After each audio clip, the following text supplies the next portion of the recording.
So this is the Zodiac Killer.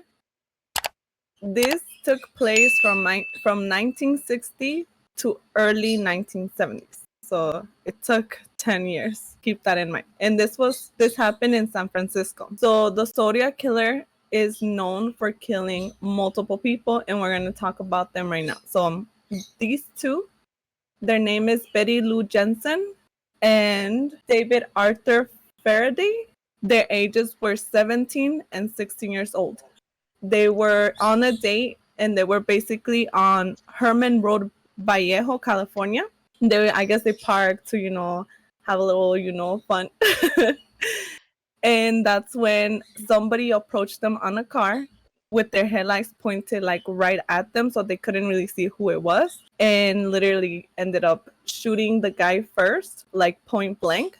And then Betty tried to flee the murder, and she ended up getting shot 5 times in the back because she was trying to run away.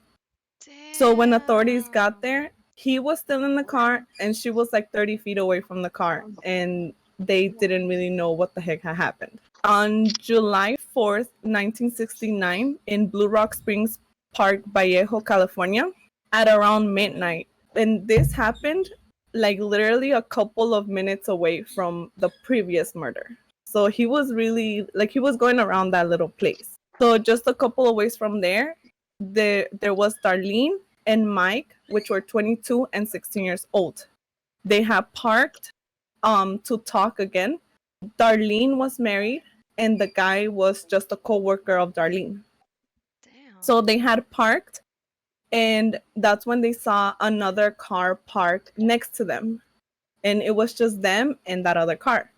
So the other person who was driving the other car came out with a flashlight, and they both thought it was a cop. So they were already getting their stuff ready, like, their identification and, trying to figure out what they're going to tell to the cop, when he literally came and shot both of them like 5 times. And I guess he didn't really hit a vital organ, or he didn't kill him right away. So Mike ended up screaming because he was in pain of the shots. And the murderer basically came back and shot each of them like 2 more times. Mike was the only survivor, and he ended up having a description of the killer. He said that he was 26 to 30 years old. He was kind of stocky, 200 pounds or larger, about 5'8", large, light brown curly hair, and like a large face. So within an hour, they ended up receiving a letter. There was the San Francisco Chronicles, San Francisco Examiner, and the Vallejo Times ended up getting each a letter basically describing the previous 2 murders in detail, like that basically nobody else knew but the cops who were there and the killer itself. But the crazy part was that in the back, it had that basically was a code that the Zodiac Killer has sent them so that they could decipher. So this was back in August 1st, 1969.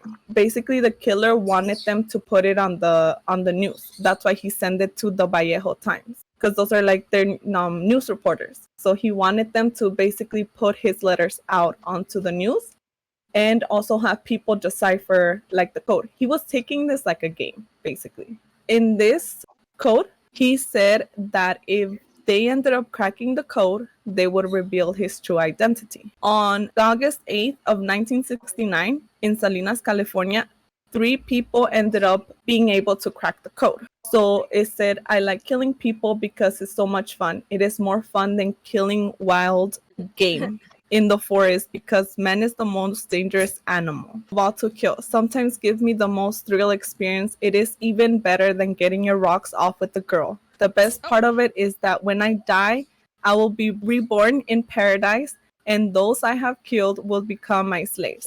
I will not give up my name because you will try to slow down or stop my collecting of slaves for the afterlife." So he thought the people that he would kill would become his slaves in his reborns, like after he became reborn. After that, he ended up killing Cecilia, 22, and Brian Calvin Harnell, 20. They were having a picnic at the lake, at Lake Berryessa in Napa, California. They ended up noticing a guy hiding behind a tree that was wearing like a hood with like something on his chest. And they kind of like ignored it. They were just like, he's just, doing his own thing, whatever.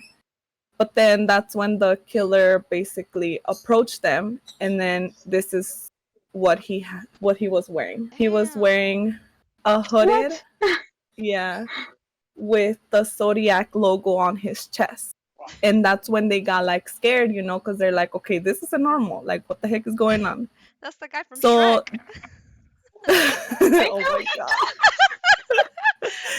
Oh my god. So he ended up approaching them and telling them that he had escaped from Montana or Colorado prison, and that he needed money and a car to like basically get away. Brian ended up giving him his car keys and his wallet, which were not taken, by the way. Like, he left them there. I guess it was just an excuse to kind of get closer to them. But he ended up tying them to a tree or something. I didn't say that. It just said that he ended up tying them, Yeah. and he ended up stabbing Cecilia 22 times, 10 times in the front, and then 5 times in the back, and then the rest were kind of like legs and stuff like that. The other guy was stabbed 6 times in the back. So Cecilia ended up passing away 48 hours after the stabbing, and it took the paramedics 1 hour to get to where they were at. Brian somehow ended up surviving, and he was able to see the guy. So he ended up saying that he was about 5'8" to 6 feet, heavy set, 225 to 250 pounds, and dark brown hair that he was able to see from like the little holes from the eyes. So when authorities got there, they ended up seeing that in Brian's car, they had a grave engraved, like, or written down, like the circle with the cross, which was his signature. And then it said Vallejo, and then the dates of all of the murders. And at the end, it says by knife. So the 2 previous ones, the one that says 12, 20, 68, that was the first 2 people. And then 7, 4, 69, that was the second people. And then September 27, 69, 6:30, he literally even put the time. That was the people that I was saying by right now. And he put how he died, or how they died. So he ended up trying to kill them by stabbing them to death. After that, on October 11th, 1969, in San Francisco, California, before 10 p.m., in the intersection of Washington and Cherry, a cab driver, Paul Stein, 29 years old, was shot by his passenger. So it was a busy street. Basically, right there was like apartment buildings and stuff like that. So they ended up hearing a gunshot, and 3 neighbors ended up, peeking out from their windows, and they ended up seeing a guy coming out of the cab, and they were basically describing him. They called the cops right away and everything. They were able to see him and all of that. I don't think they were able to see his face, but they were able to see like the main features that they needed. So they ended up describing him as a white male, 25 to 30 years old, 5'8" to 5'9", stocky, reddish brown crew cut, and heavy rimmed glasses, and dark clothing.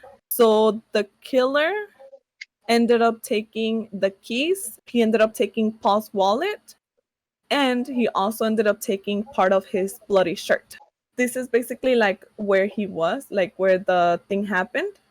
And then there was 2 cops that were basically like were dispatched to the area so that they could find the person. It was Officer Donald Folk and Eric Selms. They were basically looking for the guy, right? But you know how like when you're a cop, you basically get the information from the people, and then you have to send it to dispatch, so dispatch could send it to the rest of the cops. So apparently, the dispatch ended up giving the wrong information, and instead of a white male, she ended up saying that it was an African American male. So the This exact led, opposite. yeah, the exact opposite, How the fuck they fucked completely. that shit up? I honestly don't know.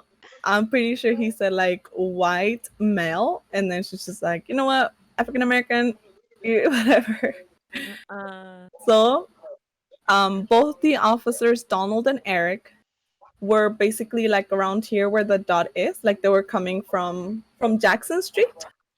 And right where the dot is, that is where they saw what they think was the killer. They didn't know this at the time, but they were looking for an African American male, but the real killer was, like a white male. This first description is the neighbor's description. The person who saw it. So it was white male, 5'8" to 5'9", stocky, 25 to 30 years old, heavy rimmed glasses, reddish brown hair, and crew cut. This description is what the cops basically gave. So white male, 5'10", 170 pounds, about 40 years old, glasses, reddish hair, and then crew cut. So they're so similar. But they didn't stop him because basically they were looking for an African American. They weren't looking for a white guy. They were looking for an African American. So they just basically saw him disappear to the park, because there was a park right here at this corner. So they just saw him disappear at the park, and they never really knew anything else about him. Okay, so then I think that same day, the Zodiac Killer ended up sending a letter making fun of the two cops. And he also ended up sending back the shirt that he had taken from the guy. So this is the shirt that the cops got, and then the cops with the letter ended up getting like the missing piece from like right here, the back. On the letter it says, "This is the Zodiac speaking. I am the murderer of the taxi driver over by Washington and 4th Maple last night. To prove this hole is a blood-stained piece of his shirt. I on the same man who did in the people in the North Bay area. The San Francisco police could have caught me last night if they had." So he knew that the cops were right there, and he's just like mocking them over there. Like, haha. Damn. If I was the Zodiac Killer, I would have been sweating balls. I wouldn't know how to act. I would have probably been like, "Oh, don't look at me, don't look at me." I would have gotten caught because of that. But he was so chill. Like he didn't even get caught. He ended up sending a separate letter. The top part is the one that I just showed you guys. It's just zoomed in. But then at the bottom, he starts basically saying that he wants to kill school kids. And then he sends like a diagram of how he's gonna do it, and then the bombs that he could put on the bus. So in the letter it says, "School children make nice targets. Okay, I think I should wipe out a school bus some morning. Just shoot the front tires and pick the kiddies up as they come bouncing out." And yeah, he sent like the pictures of the bombs that he was gonna use.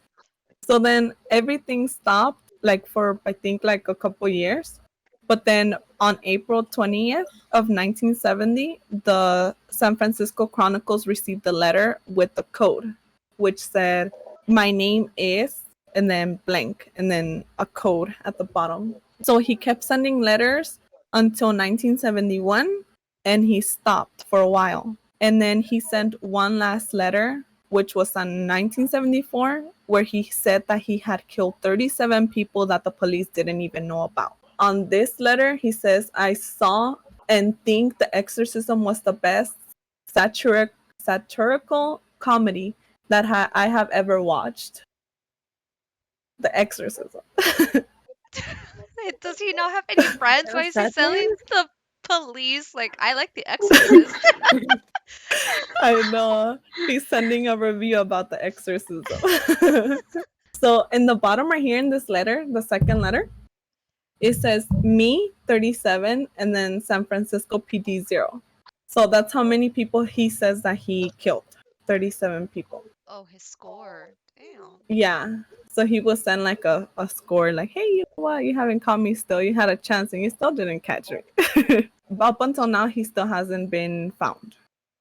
There's a list. Like I've gone to so many websites, literally, and there's like different names. So out of those websites, I ended up finding 8.